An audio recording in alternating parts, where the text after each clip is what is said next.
Guys, এখন আমরা দেখব জবা গাছের কিছু পোকামাকড়ের আক্রমণ।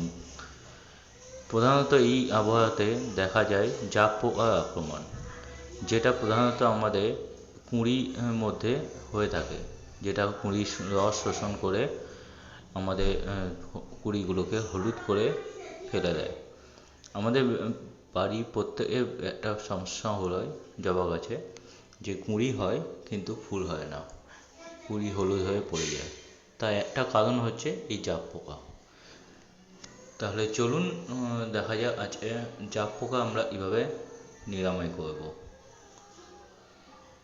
প্রধানত আপনারা যেটা করতে পারবেন, যে কোনো একটা নিম তেল ইউজ করুন বা ইনসেক্টিসাইড ইউজ করুন। দেখুন দেখুন আমরা একটা ইনসেক্টিসাইড স্প্রে করব।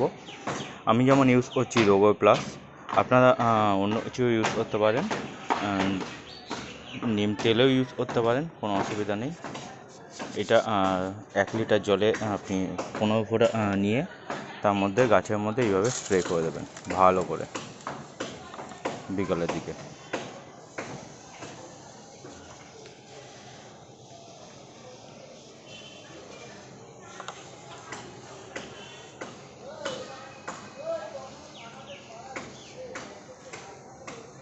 আর গাছ সবসময় আপনারা স্নান করিয়ে দেবেন, যাতে এই পোকা যাতে আর না লাগতে পারে।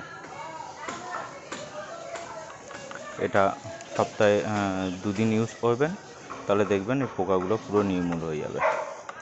তো আজকের মতো আসি, আবার দেখা হচ্ছে নেক্সট ভিডিওতে।